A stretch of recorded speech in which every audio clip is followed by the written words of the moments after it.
Приложение Easy. Больше шоу и подкастов уже там. Это уже как эпидемия. Я раздолбан, не справляюсь просто с жизнью. Я не справлялся с собой. У меня, например, депрессия. Ты хотел покончить с собой? У меня были очень близкие мысли. Вот видишь, у меня пошла реакция.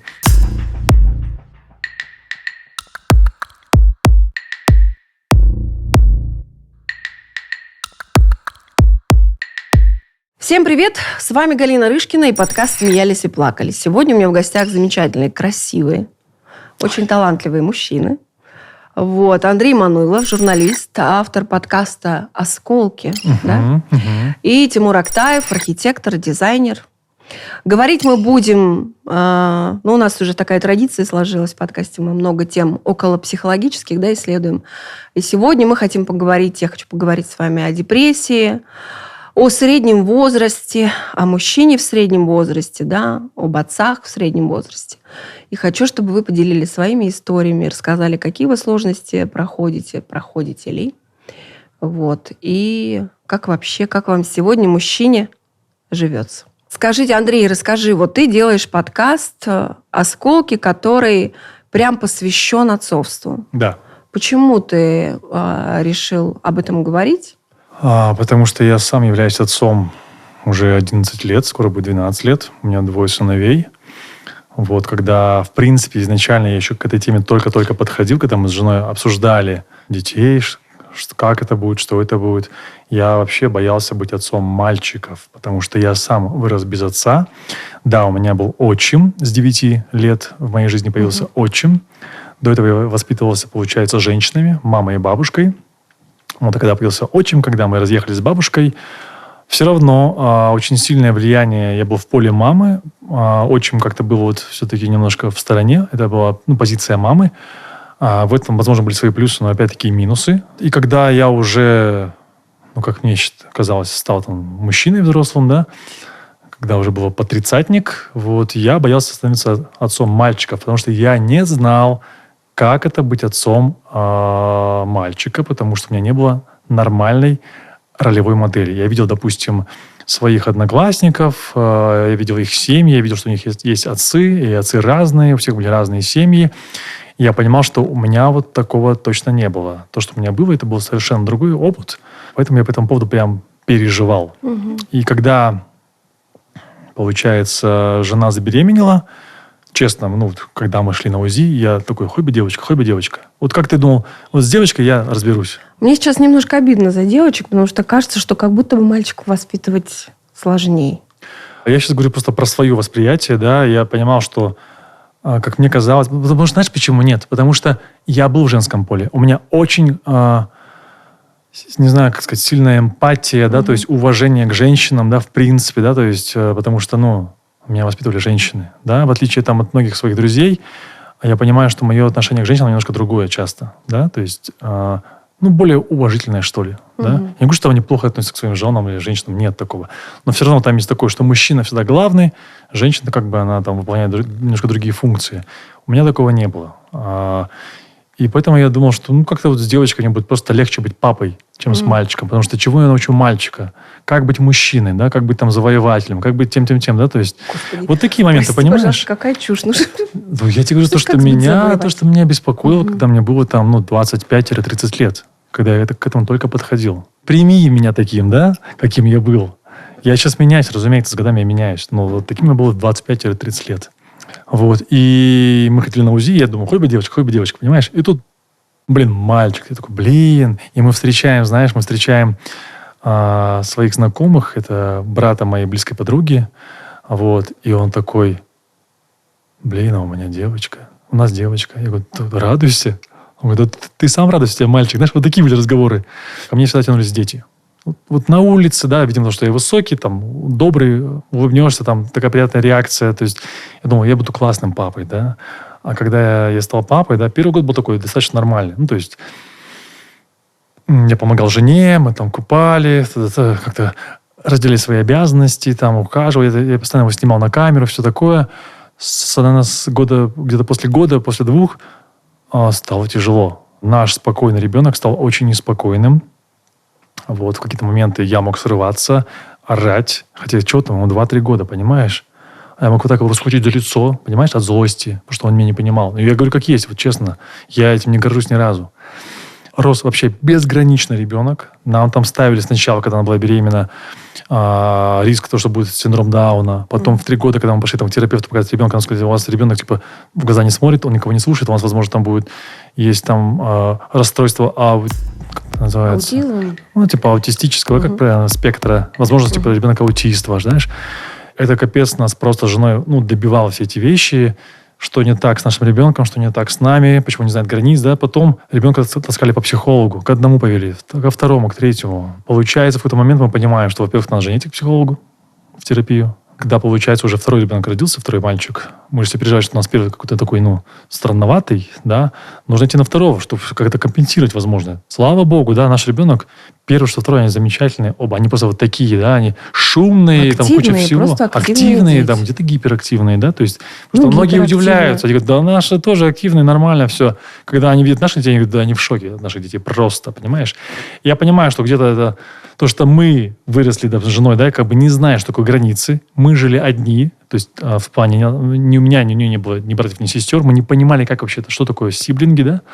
Сейчас мы понимаем, что с нашими детьми все в порядке, да, просто они нас зеркалили, что мы вот такие, да, где-то там безграничные, не понимаем, где есть личные границы, что вообще это такое.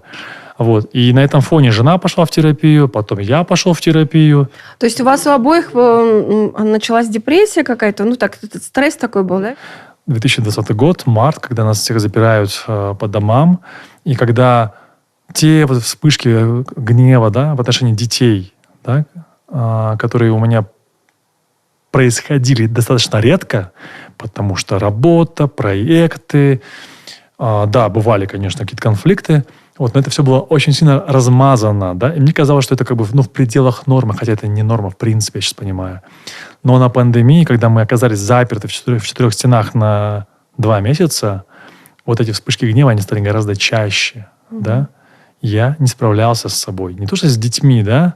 Я ведь такой весь, знаешь, лапонька, знаешь, такой прям, как ты мне говорила, да, типа такой прям весь такой правильный, знаешь, в обществе, есть ты понимаешь? Ты заложник своего образа, получается. Я где-то, может, в мире я очень такой вежливый, правильный и не агрессивный, а вся агрессия шла не в мир, да, а в семью. Тим, расскажи, пожалуйста, про себя. Я помню, ты писал в Фейсбуке один из немногих таких, я скажу так, гетеросексуальных мужчин, которые говорят о своей депрессии в Фейсбуке. Я помню, у тебя в Фейсбуке были посты на тему депрессии. Да, я в какой-то момент понял, что это важно произносить, важно делать это публичным, потому что это замалчивается. Это стало моим флагом, который я несу. Мне кажется, что об этом мало говорят, об этом часто говорят как о своем личном опыте, но не говорят о том, что с этим делать людям, которые не проходили депрессию или какое-то другое ментальное нарушение, людям, которые их окружают, это близкие, это коллеги, в том числе совершенно не обозначенные никакие границы в обществе, в государстве, на уровне медицины, что люди, оказывающиеся в этих состояниях, очень часто оказываются недееспособными, по сути, попадающие в состояние инвалидности. Я не побоюсь этого слова, потому что invalid, да, неспособный. Люди перестают работать, общаться, поддерживать отношения, становятся, либо уходят глубоко в себя, либо становятся агрессивными. То есть ведут себя, то, что называется, неадекватно, ненормально. Ты можешь про себя рассказать, про какой-то, период, который... Да. Это вот вывод, да. Ты напомнила о посте, это хорошая точка, откуда начать. Это вот финал уже. Это состояние, когда я после, сейчас не помню, 2, наверное, уже лет пребывания в этом состоянии, у меня оказалась достаточно тяжелая история, она сильно сплетена с моей травмой, и я с ней разбираюсь до сих пор, но из состояния вот именно депрессивного, когда фактически был недееспособным, я вышел. Вышел не так давно. В этом году, наверное, вот месяцев 7 назад. Я сказал, что да, вот плато, вот я уже устойчиво стою, я уже решаю серьезные проблемы, возникающие в окружающем пространстве, чаще всего связанные с работой. И пришел я к этому через долгий путь вот 2-3-летней терапии. Сейчас я до сих пор нахожусь в терапии, мне кажется, это важным доработать до конца. Оказался в этом состоянии, как вот Андрей сказал, типа, мужик сам все вывезет. Вот оказался, потому что считал, что это во мне происходит, я сам справлюсь, что я там взрослый человек, рефлексирующий, все понимающий, но надо справиться самостоятельно. И оказался совсем неспособным. Это тоже по момент пандемии, да? Это совпало с пандемией, оно не связано напрямую, это началось раньше. Уже ретроспективно наблюдая, это стало ясно, что проблемы вылезали в работе чаще всего. Я совершенно... У меня особое место в семье, я ее ставил всегда на пьедестал и всегда вытеснял из всех проблем. Считал, что если они возникают, это вот либо во мне, либо вот в каком-то окружении, нужно с этим справиться. Конечно же, все это системное, конечно же, все это надо было рассматривать целиком, но в работе это стало наблюдаться где-то 18, 17, 18, 19 год.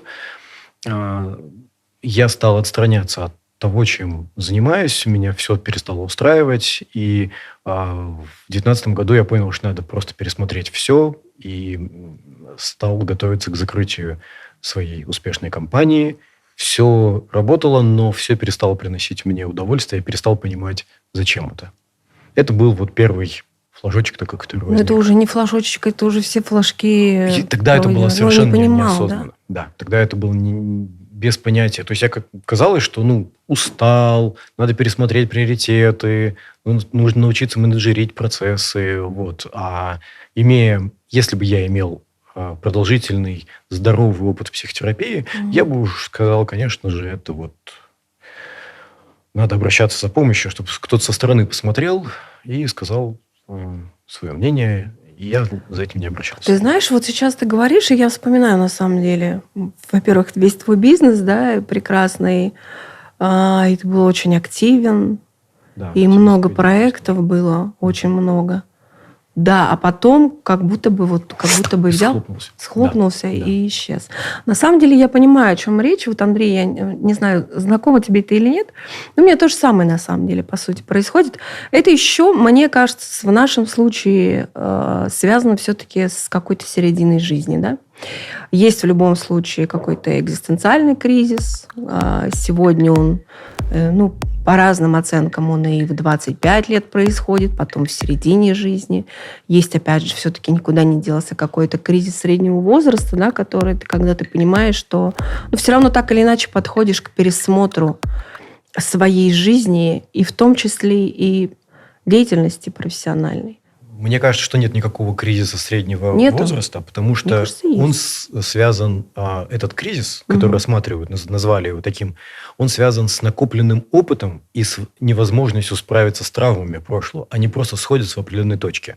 У кого-то он происходит в 25, кто реально накопил этот опыт или травма очень большая, они все сошлись, и все, дальше жить непонятно как. Или некоторые не приходят к нему вообще и проживают его, например, очень пролонгированно, очень долго. Там, он тянет, они разрушают свою жизнь, жизнь других людей, но продолжают жить с уверенностью, что все хорошо. У меня это мой пример, это отец, который до сих пор не осознал, что помощь ему крайне необходима, но он разрушил все вокруг. И он до сих пор не собирается обращаться ни к терапевтам, ни к каким-то другим помощям.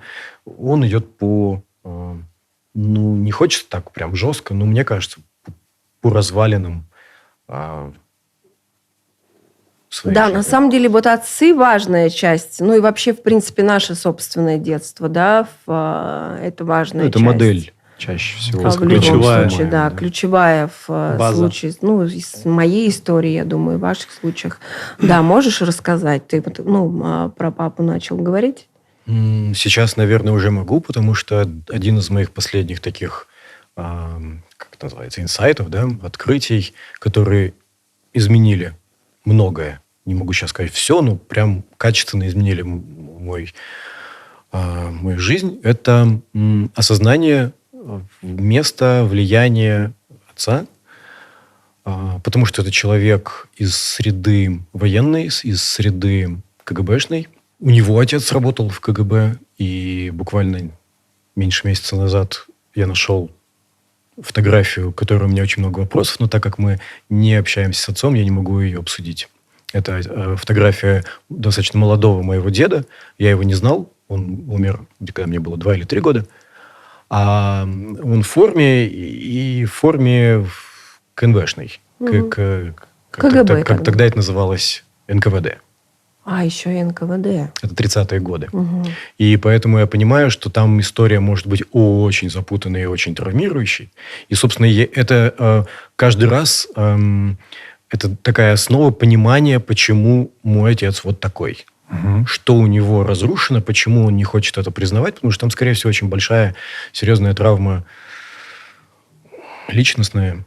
И, с одной стороны, понимание этого происходит у меня, но, с другой стороны, его нежелание разбираться с этой травмой – это его уже личная ответственность. Получается, вы сейчас вообще не общаетесь? Мы уже много лет не общаемся. Уже сколько? Серьезно? Года 3 или 4.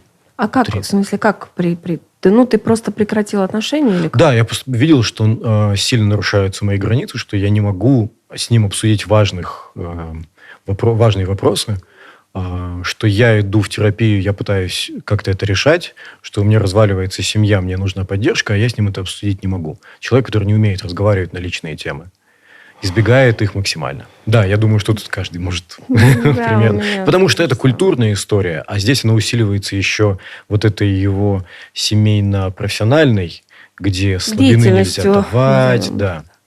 При этом он очень дико ранимый человек и ранит всех вокруг себя, чтобы защититься, чтобы отгородиться. Известная, опять же, история. А с мамой как? Мама с папой вместе? Нет, давно тоже нет. С середины 90-х они разошлись.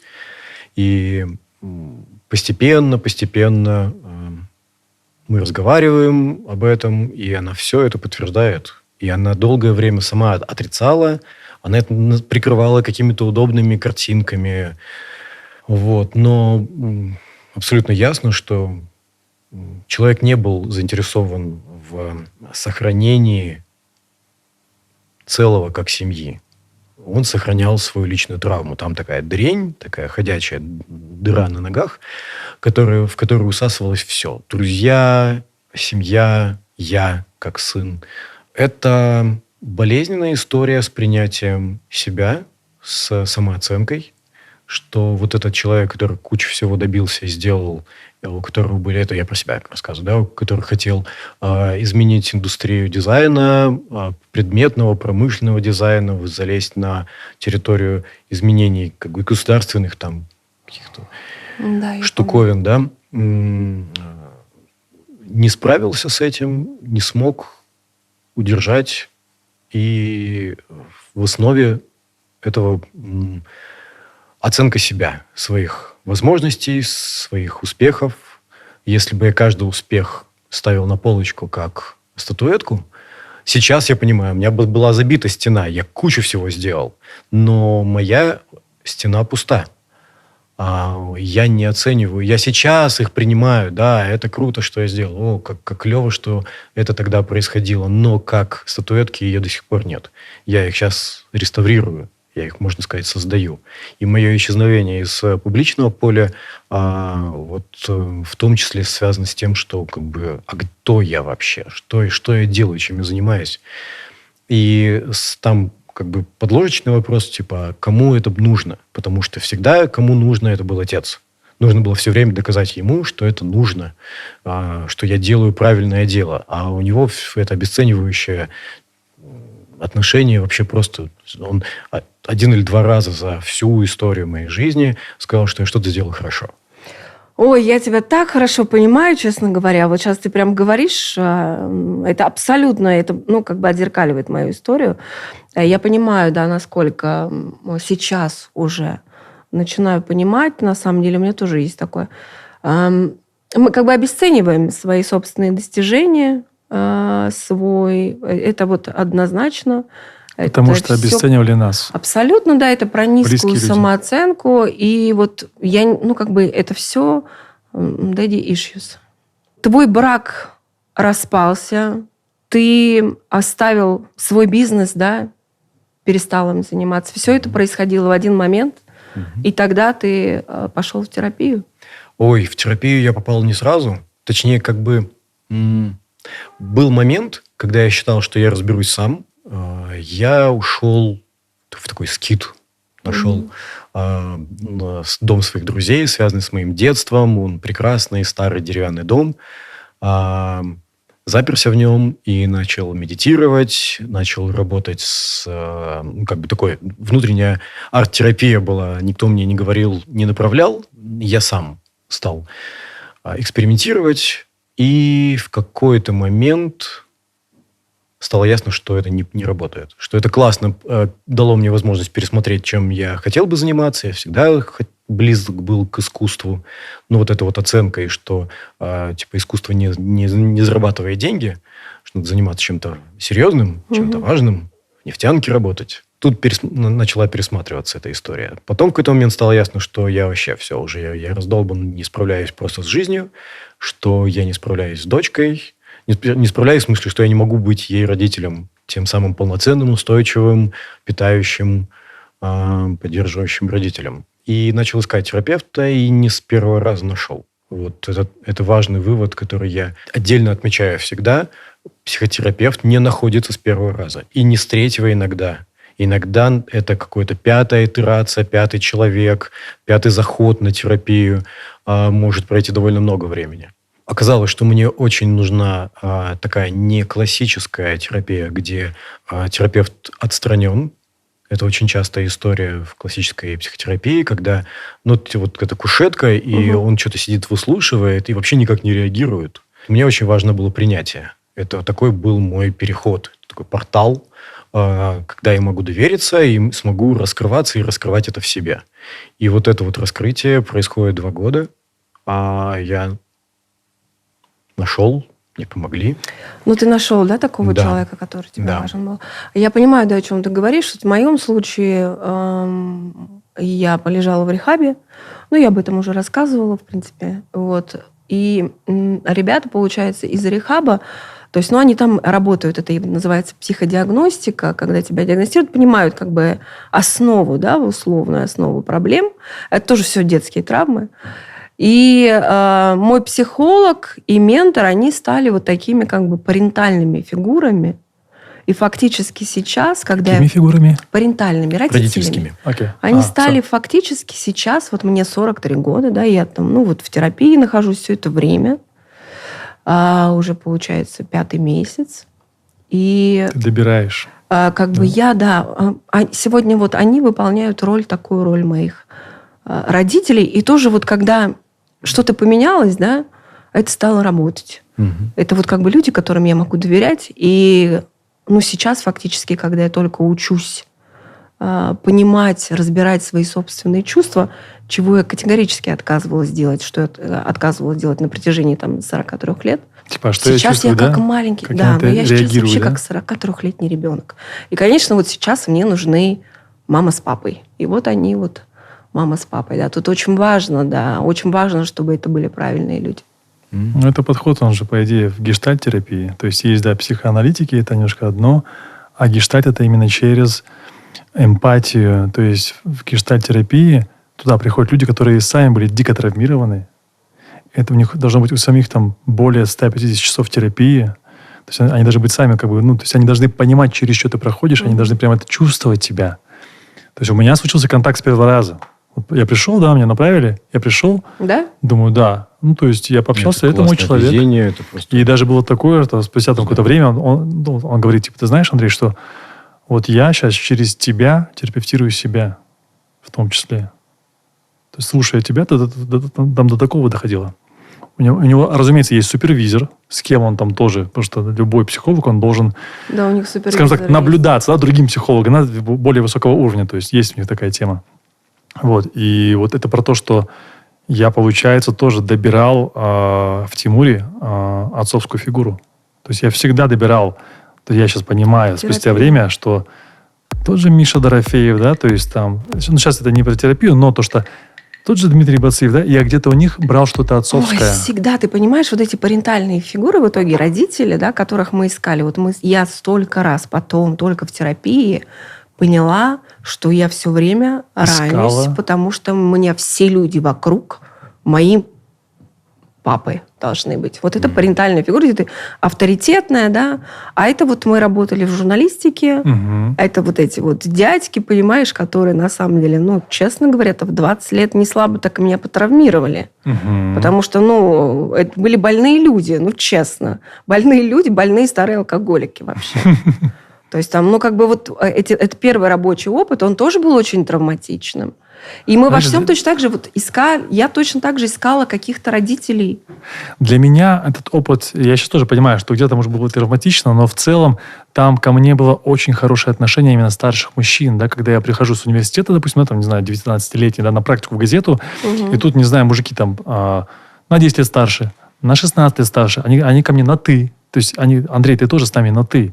Уже как бы границы немножко так подпускают.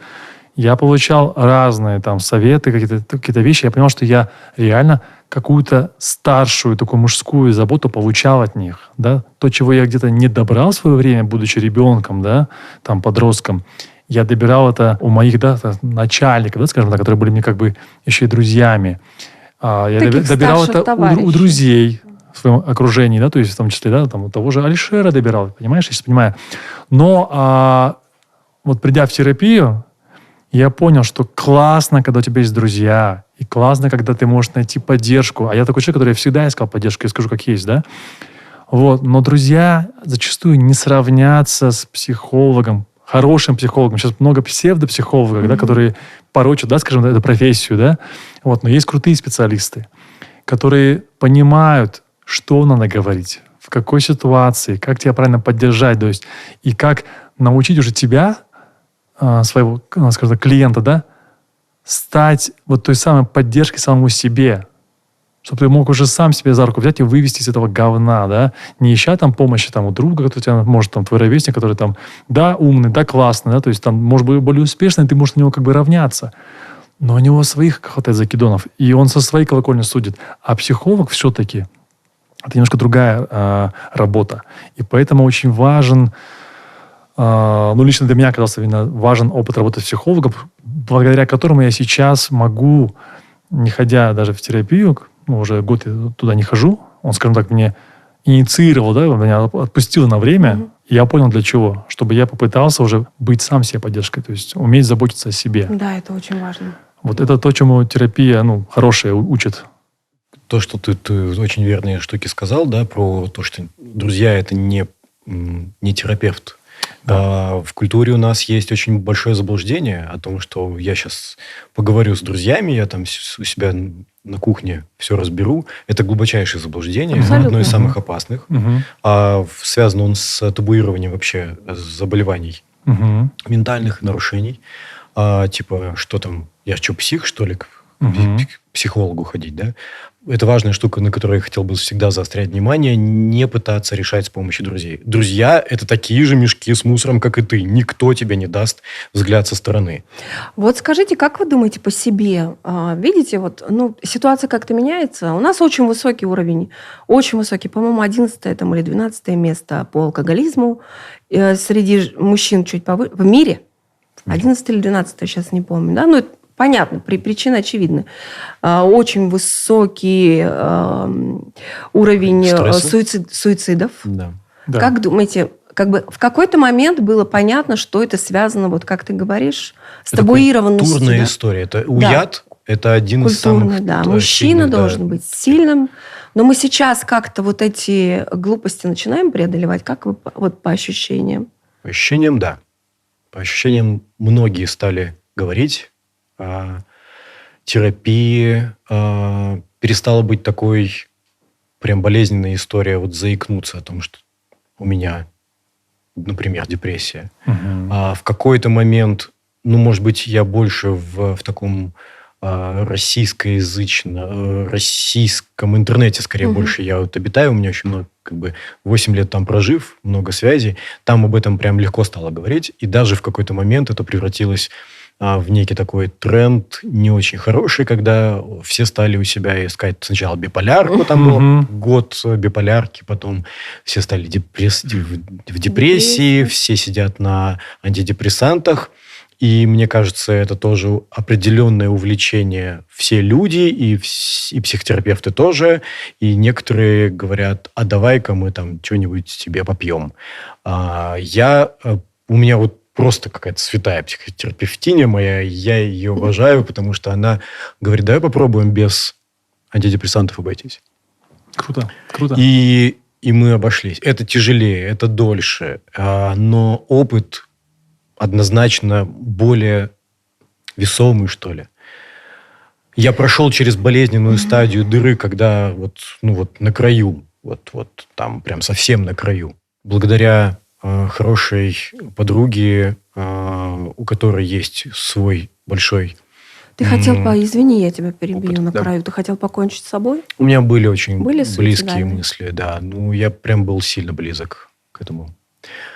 Я просто не понимал, зачем жить. Я вот абсолютно... Я понимаю, когда теряется смысл. И это все не понимают. какой-то момент отличия от суицидальных мыслей, когда наступает условный какой-то момент, а это не момент, это продолжительный период. Вот это ужасно, что ты не видишь смысла каждый день. Ты просыпаешься и не видишь смысла. Вот это прям депрессия в тяжелой стадии. Вот если вы оказались в этом состоянии, все, бегом, руки в ноги к любому терапевту. Ой, ну это прям уже онлайн, совсем вообще крайняя неважно. степень. Да, Я по 3-4 там дня не можно вставала с кровати. У меня было Я не могла месяцев 3-4 дня мыться, допустим. Не месяца мыться, 3, не наверное, есть. так. Да, у тебя нет сил даже, ты просыпаешься, я понимаю, я тебя так хорошо понимаю. Нет совершенно никаких сил встать. Ты не видишь никакого смысла вообще совершенно в том, что не хочешь есть. Я по 3-4 дня не вставала с кровати. Вот я, слушая такие истории, я понимаю, как часто вообще люди обесценивают вообще понятие депрессия. То есть себе часто приписывают депрессию сами. Ну, окей, у тебя уныние, да, там у тебя что-то не получается, то есть там у тебя может быть плохое настроение, да. Есть разные стадии. Я и говорю, то есть, да, то есть я понимаю, что, возможно, то есть я знаю, что у меня депрессии не было, да, вот такого, чтобы я не находил ни в чем радости, чтобы я там неделями не вставал с кровати, такого у меня не было. Но я понимаю, что это могло бы быть, если бы я был в терапии. если бы я, во-первых, был бы другим, да, был более закрытым изначально человеком, да, который никогда... Я знаю людей, которые все держат в себе. Вот даже самым близким ничего не скажет этот человек, допустим, да. Я потом это узнаю, либо от кого-то другого вдруг узнаю, да. Я думаю, охренеть, как можно об этом молчать? Но я понимаю, что я-то из себя это хотя бы выношу, я как бы делюсь этим, и я очищаю пространство, знаешь, и я могу плакать, понимаешь? В момент, когда мне любая фигня может из себя просто втянуть мне слеза. Ой, Андрей, ты проживешь долгую жизнь. Да. И счастливую. И если бы, допустим, я в себе все держал, если бы я вот был таким сильным, да, таким камнем, да, и вот если бы я не пошел бы в терапию, я понимаю, что я мог бы вот прийти к этому состоянию. Рано или поздно я бы точно оказался в депрессии. У меня была большая проблема с другом близким.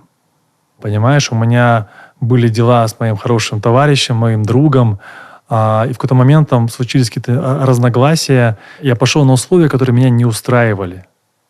И я в этих условиях работал с ним больше 2 лет. Вроде как бы все окей, улыбаемся, работаем, та-та-та.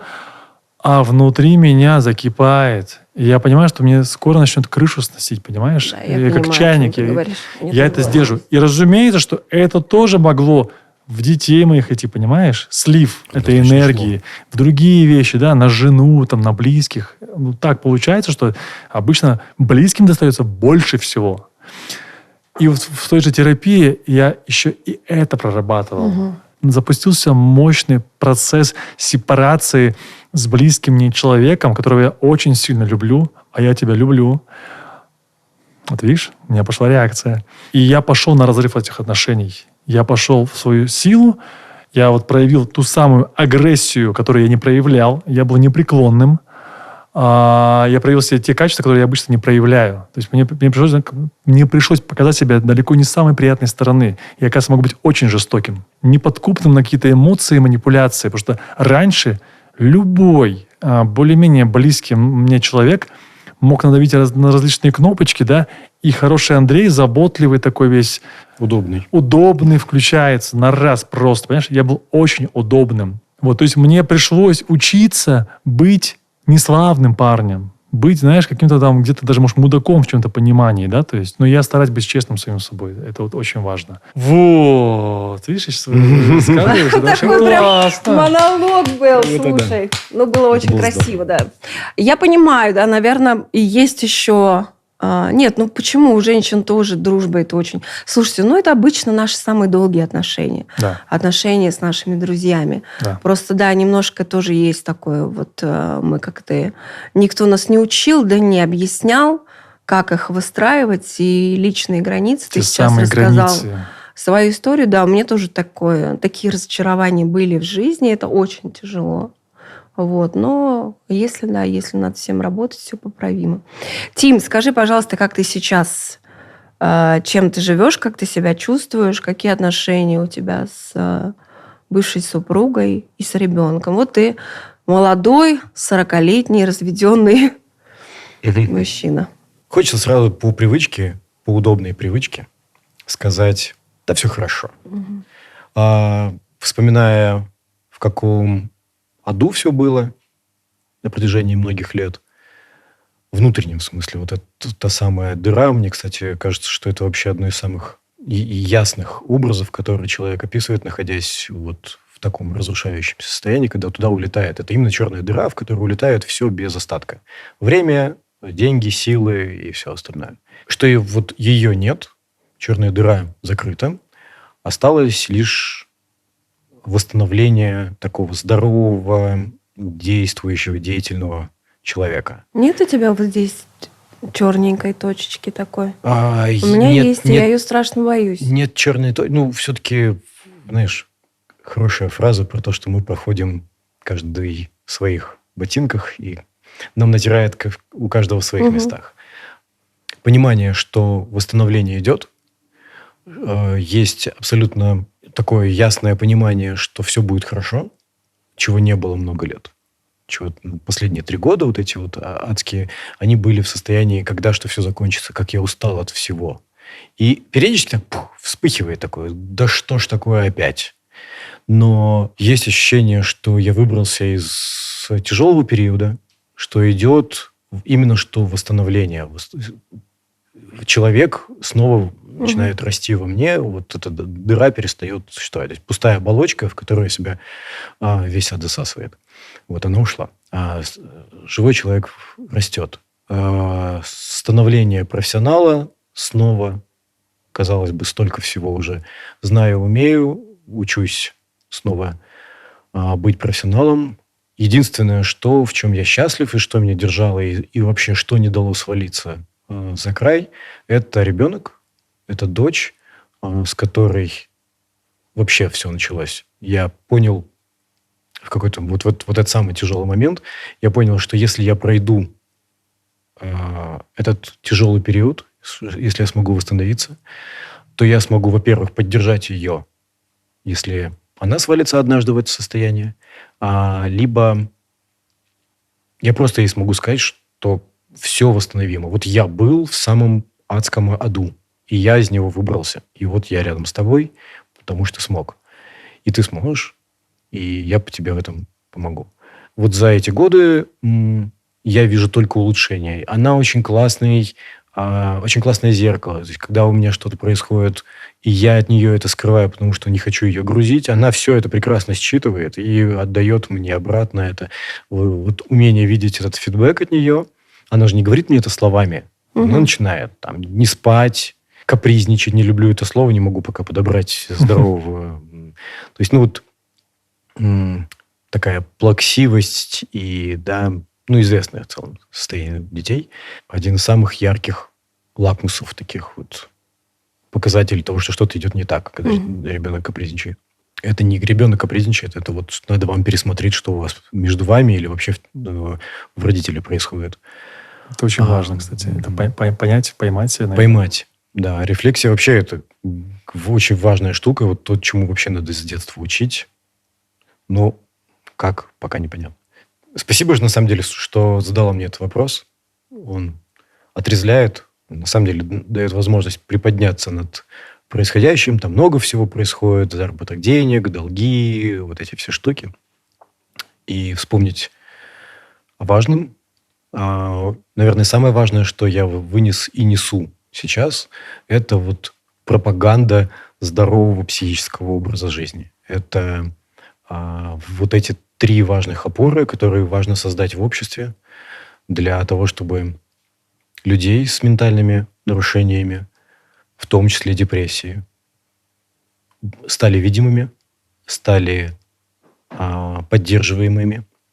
Потому что это участники этого общества, в котором мы живем, мы все очень склонны туда свалиться. Очень многие из нас проходят через опыт депрессии в этой жизни.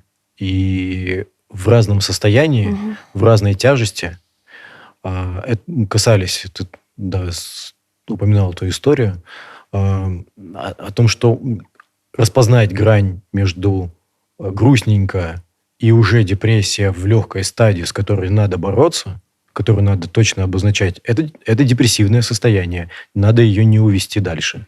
Это тяжелая депрессия. Нужно срочно бежать к врачу. Это важно, потому что перелом руки ты видишь сразу, вывих ты понимаешь в себе сразу. Любая физическая боль может быть диагностирована. И тебе врач сразу скажет, этому человеку надо лечиться, он на это время потратит деньги и будет неработоспособным какое-то время. Вот справка, отпускайте его. Ты же не потянешь человека, которому нужна хирургия, сдавать проект. Нет, все поймут, чувак недееспособен. Попробуй это сказать во время идущего проекта, да, идет там, в моем случае, например, стройка, я дизайнер интерьера, я делаю проект, и у меня случается провал, связанный с моей ситуацией, которая длится долгое время, я не могу не работать, мне нужны деньги нужны на терапию, мне нужно содержать ребенка и себя, я не могу не работать. Но вот так случается, что я оказываюсь в этой ситуации. И все говорят, а что это ты ушел и исчез с поля зрения? Надо же закончить, надо же предупреждать. Да, блядь, я свалился со скалы, расшиб себе мозг, и сейчас лежу в реанимации, и вот вам пишу всем смс-очки, что, простите, я не в работе. Нет, это вот сложная штука, с которой надо научиться работать. Мы не умеем вообще никак с этим обращаться. Мне кажется, что это мой новый вызов в жизни. Мне сложно было найти какую-то опору, потому что всегда моя опора была дизайн, искусство, красота, культура, гражданский активизм. И мне казалось, что я могу передавать эти знания. Но в поисках новых опор я вдруг увидел, что это суперважная история. Вот к чему я пришел, да. Ты знаешь, на самом деле я тоже опять же, да, когда мы все попадаем в сложные ситуации, начинаем исцеляться, и я тоже думаю о том, что на самом деле у нас колоссальные проблемы, чудовищные проблемы, да. Мы не можем даже оценить масштаб ментальных проблем, психического здоровья нации. Это совершенно невозможно сделать, потому что нет никаких исследований, нет никаких социологических опросов. Когда они появляются, их очень мало. Этими проблемами психического здоровья не занимается государство совершенно. Не занимаются люди, да, и отсюда тоже нет ни семейной терапии, ничего. Опять же, все вот эти не вспышки, да, такое тотальное насилие в семье, бытовое насилие. Понятно же, да, что причины глубокие, и с ними нужно разбираться. Это уже как эпидемия. То есть тут на самом деле здорового человека, ментально здорового не найдешь уже. Потом мы, извините, тоже живем не в благополучной стране, не в благополучной экономике. Понимаешь, в этой стране в принципе сложно выживать, строить карьеру, строить семью, да, строить любые отношения. Нам всем нужна помощь, и это очень важно на самом деле. На мужчине еще, но опять же, это традиционно, и с этим тоже как бы мы сейчас там в силу какого-то, да, нового витка развития боремся, но так или иначе. На мужчине еще лежит экономическая ответственность всегда. Но ты сейчас рассказал, да, что есть проблемы. Люди не понимают, что ты не можешь сейчас... В зависимости от тяжести, потому что есть функциональная депрессия, когда ты можешь работать, когда ты можешь общаться. Угу. Потом приходишь домой и бухаешь. Да, я так прожил много лет. Это часть процесса, когда ты либо сможешь диагностировать у себя, или кто-то тебе поможет, либо ты продолжаешь жить и работать. А потом оказываешься в дыре, когда ты не можешь встать с постели неделями, месяцами, когда любой начатый проект обесценивается вот просто сразу же или в процессе. Обесценивается с тобой? Мной. Ну да, конечно. Конечно. Я абсолютно в какой-то момент могу стать неуверенным, что я делаю что-то правильно, что мне то, что я сделал, это красиво. Та самая потеря смысла, да, и значимости? Смысл, значимости. Вообще, в какой-то момент мне очень сложно было справляться с ошибками. Я допускаю ошибки, как любой другой человек, и вместо того, чтобы их принять, я в дальнюю норочку. И все. И там постоянный, там бесконечный диалог. А люди в депрессиях очень часто худеют не потому, что они не едят, а потому что... Ну, вообще, в целом, ментальные, да, нарушения связаны с тем, что мозг выжирает огромное количество энергии. Огромное. И когда мы здоровы, мы можем в какой-то момент остановиться, помедитировать, например, да, остановить мыслительный процесс, отдохнуть, заняться спортом, который тоже останавливает. А человек в нарушенном состоянии все время о нем думает. Постоянно, не без остановки. И это выжирает кучу энергии. Поэтому невозможность встать с постели, это физиологически, конечно, есть процесс, да, биохимия, но просто нет сил. Им неоткуда взяться. Вот у меня так сложилось, что у меня все хорошо со сном. Сон – мое спасение. Как-то мама научилась в детстве засыпать. Господи, как тебе повезло. Это очень круто. Есть несколько таких точечек, которые я считаю, что вот они меня спасли. Если бы не они, вообще не знаю, что бы было. Я спал и до сих пор продолжаю. Вот я сплю днем, например. Перед важными встречами я сплю. Я набираюсь сил, потому что для моей менталки это сейчас важно. Она выжирает. Она продолжает работать, она продолжает самокопанием заниматься. Если человек регистрирует у себя, что он занимается часто самокопанием, это вот очень хороший признак. Один из признаков того, что хорошо бы все-таки обратиться к специалисту, к человеку, который бы мог это самокопание посмотреть. Типа, а давай мы тоже его разглядим. Ты мне его сейчас проговоришь, и ты сможешь, проговорившись, взглянуть на него со стороны. Здоровое это или нездоровое, да, самокопание? Да. Но самокопание обычно Самокопание вообще не может быть здоровым, на да. самом деле. Потому что зацикленный процесс. Ты не находишь Мне самокопание вообще, в принципе, всегда было свойственно. Ну, это у нас низкая самооценка. Мы все товарищи, вот, судя по всему, синдром самозванца. Низкой внутренней, да, самооценкой. То есть мы можем транслировать в мир и иногда даже что-то вообще такое, там, ну, фееричное. Я могу быть очень эксцентричной там, и транслировать такую большую уверенность, нездоровую, потому что внутри, на самом деле, я катастрофически неуверенный в себе человек. И чем больше вот эта бутафорская, да, уверенность, тем меньше опоры и основы на саму себя. Андрей, я, знаешь, хочу спросить, вот около года, да, выходит твой подкаст? Больше года? В конце октября будет год. Уже год. Ну, то есть какое-то количество отцов большое ты уже собрал. Так, ну вот сейчас, буквально на днях, выйдет 17-й выпуск. 17 выпусков, 17 человек, 17 историй. Угу. Расскажи, можешь, вот что беспокоит сегодня казахстанских отцов? Да, мне тяжело будет, видимо, как-то систематизировать, вот, но ну, что-то, очень что частый вопрос, быть, да, который звучит, возможно, не из выпуска в выпуск, но через выпуск, через два, типа, а хороший ли я отец?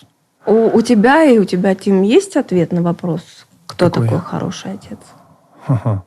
Я пока его все еще формирую, ты знаешь, потому что я все еще... Я вот каждого героя прикладываю на себя. То есть вот его историю, его опыт, его какие-то выводы, слова я примеряю к себе, я смотрю, что бы я мог у них взять. Где-то кому-то я могу сам что-то аккуратненько, да, то есть там заложить, попытаться, да, какую-то мысль. Но у меня вот еще такого готового ответа, кто такой хороший отец, пока нет. Но я знаю, что лично для меня очень важно сохранять доверительные отношения, допустим, со своими сыновьями. Ну, я и жена мы легализовали это право, да, высказывать там какие-то вещи, потому что бывает такое, что сколько бы ни было терапии, да, я могу где-то опять-таки, знаешь, там наехать, да, где-то припугнуть. Я признаюсь, да, где-то там сказать, этого не получишь, да, что-то еще. Вот. А потом я понимаю, что ты творишь, да? Ну, сам себе говорю. Я с ним ложусь на кровать.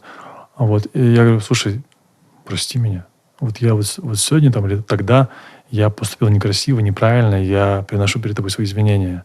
А он такой, знаешь, бывает, папа, да я понимаю, я даже сам не подарок бываю. Я, бывает, такие вещи делаю. Я думаю, охренеть, мальчик, он тогда был в 10 лет, и он уже вот так может со мной разговаривать. И я этому очень рад. И я хочу вот эти отношения пронести, ну, через всю нашу жизнь, потому что я знаю, что сейчас ему будет 12, потом 13, 14. Он уже бывает очень неудобный ребенок, да, когда будет подросток. Это сепарация, да, когда они начинают там всякие можно вещи я тебе, делать. как родитель 20-летнего ребенка, посоветую? Ты сейчас, пожалуйста, как ему 12 лет стукнуло, вернись в терапию и до 20 не выходи. Дальше ничего простого не будет в принципе. Все дальше, Господи, одна боль. Тим, что такое быть хорошим отцом? У меня недавно был классный разговор с дочкой. Случайный, не специальный. Что-то она говорила о том, какие ошибки допускают родители. И она все ошибки, которые назвала, она сказала, не-не, с вами все хорошо. Я просто вижу там вот. Поэтому мне кажется, что я не знаю, как быть хорошим родителем, потому что интуитивно я поступаю верно. В психотерапии мы очень часто затрагиваем этот момент. У меня нет страха, что я буду плохим отцом. Я такой, какой я есть человек. И даю ровно столько, сколько могу дать вот здесь сейчас. Вот я был ужасным в какой-то момент, когда был в болезненном состоянии, нетерпеливым, я поднимал голос, я манипулировал. И я даю этому отчет. Это не делает меня плохим отцом. Это не какой-то ярлык, который наклеил, и все, и не избавишься. Я в разных состояниях разный. Я знаю, что я все сделаю для того, чтобы она получила максимум всего хорошего. Я поздно с нормальной общественной позиции. У меня ребенок появился, когда мне было 34. Поздно. Да. Почему я так поздно решился, что вот семья и дети, это вот сейчас уже можно? Потому что я всю жизнь осознанную, лет с 16-17, ну, как раз после развода родителей, наверное, стал думать, а каким буду я родителем? А как стать идеальным родителем? Вот этот идеализм, он там преследовал меня вообще всю жизнь и многое наломал во мне. Но в данном случае он дал базу для формирования образа, как классно жить. То есть с 16 лет ты задавался вопросом, а каким я буду отцом? В том числе отцом. Охренеть, потому что... Партнером. Я слышу, что я сейчас переживаюсь, но возвращаясь к осколкам, я у многих героев спрашиваю, а каким отцом, то есть каким ты себе отцовство представлял? И от многих я слышу, что да я вообще ничего не представлял. Вот когда оно появилось, тогда уже пошло. До этого многие об этом не задумывались, какими они будут отцами. Ну, мне кажется, я буду говорить за мать. Важно другом быть ребенку. Вот мне кажется, что... Матерью быть очень важно. Нет, да. До какого-то, во всяком случае, своему момента. ребенку, в плане вот кем, да, кто такой хороший родитель, я считаю, я в этом уверена, что важно быть другом своему ребенку. То есть это он не должен быть... Он должен быть собой. У него есть, как помните, все везде и сразу. Угу. Я плакала весь фильм вообще. Меня это настолько сильно потрясло. Очень терапевтичный фильм, на самом деле. Ой, Господи, ну дети — это вселенная. Это отдельная вселенная. И вот она такая, какая есть, да, она невероятно интересная. И вот то, что вот эти ошибки с нами, Это когда ты не имел права быть своей вселенной, вот той, которой ты есть. Ты должен был быть частью родительского представления о тебе. Мгм. И мы с этим всю жизнь, достаточно продолжительное время боролись мы с тобой точно и пытались как-то и болели на самом деле из-за этого. А по сути ребенок, это отдельный мир. Да, ты даешь ему жизнь, но это отдельный мир, и заглядывать туда, интересоваться им, понимаешь, видеть эту совершенно невероятную красоту, еще которую, ты создал, понимаешь, этот дух захватывает. И в таком случае ты становишься другом, да, ты мама, да, ты папа, но когда ты друг, быть другом своего ребенка. Это очень интересно, и мне кажется, это и есть я надеюсь, потому что я так стараюсь строить отношения. Это Мне кажется, что для очень взрослого важно. ребенка, странное сочетание слов, это важный этап, когда переходят из Да. родительского в дружественные отношения. Но я на своем опыте могу сказать, что моя мама придерживалась этого же взгляда, и мне жутко не хватает мамы. Строгой? Или что? Нет, Заботливой? мамы, в смысле такой заботливой, любящей, теплой. Не, безусловно, любовь, она, конечно, важна. Это что, родительская, это основа. Я имею в виду же отношения, как строить, да? Безусловно, любовь – это важно. Это то, что дает нам чувство уверенности в себе, на самом деле. В детстве, в глубоком. До 7 лет. Самооценка формируется в возрасте, по-моему, до 5 лет. Это очень важно в это время, безусловно, любить своего ребенка, носить его на Безусловно. руках, безусловно. Можно совершенно все. Ты хозяин мира. Ты хочешь жениться еще раз? Планов нет. Я недавно понял, что я наконец-то влюбляться стал. Что я поставил крест на этом деле. В какой-то момент понял, что все, я выгорел напрочь. И недавно стал влюбляться. Это очень... Хотя бы это началось. Это очень круто. Для меня в целом брак как институт, он для меня не...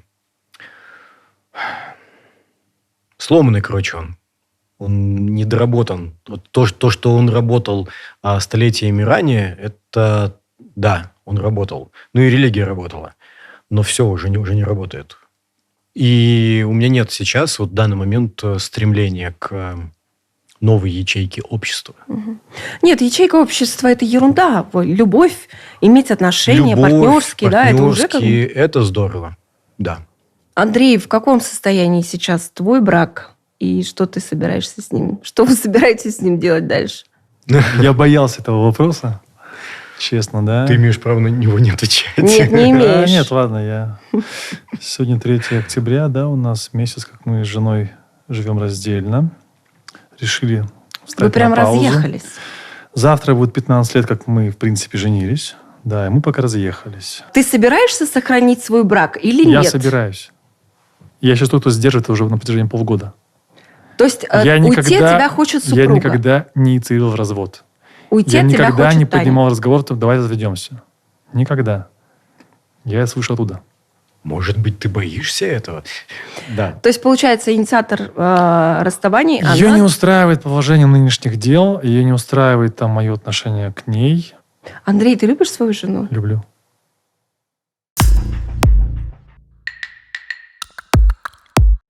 Можно я на вас проверю одну теорию, Окей. о которой мне рассказала моя очень взрослая дочь? Я думаю, что она будет супер актуальна сейчас. Как зовут подружек Тани? Ты в курсе? Да. Всех. Марина, Мадина. Еще Мадина, Аида. Есть подруги детства, есть подруги, которые жены моих друзей, есть вновь приобретенные подруги, которые где находят на йогу, на терапию, туда-сюда. Ты знаешь их имена, ты Знаю. знаешь, чем они живут. Более-менее, да. А как зовут друзей твоих сыновей? Чем они живут? Друзей какими моих проблемами? сыновей? Да, знаешь? Подожди. У сыновей есть друзья? Нет, как зовут сыновей моих друзей? Нет. Друзей твоих сыновей. У твоих Знаю. Я думал, Всех друзей знаешь? Я могу не всех знать, но я знаю друзей моих сыновей. А ты, Тим? Ну, у нас уже 3 года нет плотного общения. Да, но когда ты был в браке, ты знал, чем живет твоя друзей своей супруги? Сейчас сложно сказать. Я боюсь, что я совру. Я не знаю. Что ты понимала? Мы постоянно общаемся, всем косточки перемываем. Я в курсе всех ее подруг. Кто где что. Потому что, знаете, есть такая теория, что... Я такой принимающий, да? Я вот тот, кто будет слушать, что она будет там рассказывать. Надо, не надо, я это послушаю, все. Дам какой-то ей фидбэк. Потребуется какой-то совет, я его тоже дам. Лезть постараюсь, не постараюсь туда не лезть, если меня не спрашивают. Угу. Нет, просто есть такая теория, что мужчины, которые особенно потом страдают, да, и оказываются там в каком-то тяжелом психологическом состоянии, депрессии в том числе, что на самом деле мужчина не вовлечены в жизнь своих близких, меньше вовлечены, чем женщины. Они сами по себе как бы закрываются, да, изолируются. Ну и такой просто есть даже, я не знаю, там это из ТикТока, скорее всего, или откуда-то, что, ну, как бы мужчины часто не знают там друзей своих детей, не знают друзей своих подруг. Они, в принципе, не вовлечены в проблемы близких, и поэтому оказываются закрыты. Я просто хотела на вас проверить эту теорию, насколько, наверное. Но со мной немножко нерелевантно, потому что я в целом в последние годы был сосредоточен очень сильно на себе. Но друзей дочери ты знаешь, она тебе рассказывает? Некоторых я знаю. С некоторыми мы просто постоянно общаемся. Как бы я знаю и их родителей. То есть как бы дальше, чем просто друзья. Ну, вот смотри, вот у детей же тоже есть, ну, как у всех людей, у детей есть отношения. Есть дворовые друзья, есть школьные друзья. Ну, вот они рассказывают, там, сегодня мы играли, потом кто-то поругался с кем-то, понимаешь, потом, там, не знаю, пришел... Да, конечно, и я помогаю ей решать какие-то межличностные вот проблемы. Вовлеченности есть, получается. Видимо, есть, да. Так что с твоим браком? Мы на паузе. Я, знаете, хочу, вот, ну, как бы нам нужно завершаться, Да. я хочу напоследок спросить у вас, вы не верите в кризис Я среднего возраста? Тима не Я верит. сказал, что он Все равно связан. какой-то экзистенциальный кризис, слушай, есть, нормально получить Что он какой-то не опыт. связан с возрастом. Да, ты знаешь. Есть. Нет, Он все равно с серединой жизни связан, потому что какой-то путь пройден. Вот я теперь хочу у вас спросить, как вы думаете, вот вторая часть жизни какой будет? Как вы себе ее представляете? Вторая треть жизни. Хорошо, ты будешь жить 100. Я намереваюсь сейчас жить как можно дольше и как можно счастливее, потому что когда стали реставрироваться или создаваться новые видения, новые желания, то там очень много интересного, там очень много чего хочется сделать, и для этого нужно здоровье и продолжительная активная жизнь. Какой я вижу новую жизнь? Ну, потому что все равно, слушай, ну, через 10 лет нам 50 лет будет, ребят. Ну, Да, страшно. ну это пугает, честно. Я Меня тоже долго не не пугает, признавала, что у меня кризис я понял. среднего возраста. Меня не пугает, потому что у меня есть очень классный образец. Ну, не то, чтобы для сильного подражания, но, во всяком случае, показатель того, что человек в 70 с гаком может фигачить по миру, делать бизнесы, покупать, продавать машины, свои квартиры менять, переезжать, нянчиться с внучкой и помогать мне в сложных ситуациях. И моя мама умудряется это все делать, и никто ей никогда вообще не может дать реального возраста, потому что Да, она лет я на понимаю, 20 сегодня все по-другому, но выглядит. все равно, как бы ты понимаешь, что это вот, ну, сейчас все, ну, как бы, ну, это вторая половина жизни, да. Так, она Типа, будет знаешь, яркая, обратный она счетчик активная. включен, да? Ну, немножко. У тебя есть такой страх? Конечно, есть. Разумеется, есть. Я понимаю, что если сейчас слышать, что говорит мне мое тело, вообще, куда я хочу двигаться и прилагать к этому усилия, там, дисциплинировать себя, заняться тем-то, тем-то. Многие вещи, наконец, уже закрыть, которые могут там годами висеть, да, эти ящики, которые, опять-таки, тянут энергию, да, то есть там это и про незавершенные дела с людьми, про какие-то, может, незавершенные отношения, про какие-то данные обещания, много всего. И, опять-таки, обещания, данные самому себе. Если сейчас вот заняться этим, хотя бы потихонечку делать шаги, вот потихонечку все закрывать, да, и будет открываться новое, да, и тогда это, может быть, там моя активная фаза будет не там следующие 10-15 лет, да, а 20-30 лет. как то же самое, ты говоришь, там 70, можно и 80 лет реально фигачить, да, то есть там Клинт Иствуд до сих пор, да, в своем уме снимает крутые фильмы. Да нет, ну слушайте, ну мы-то похожи, ну как бы мы уже не то поколение людей, которые там в определенном возрасте выйдет на пенсию. Потому Да, что мы конечно, люди, я которые... не собираюсь на пенсию выходить там в 62, там, 65 лет, да, разумеется, не собираюсь. Просто мне важно уделить внимание именно себе, своему физическому состоянию, Да, согласна. чтобы я мог просто на физическом уровне действовать. Да. Спасибо вам большое. Да, на этом, я думаю, что мы можем закончить. Спасибо вам огромное. Я желаю вам успехов. Я уверена, что наша вторая часть жизни будет насыщенной и интересной. Вот. И желаю вам ментального здоровья, физического и всего самого хорошего.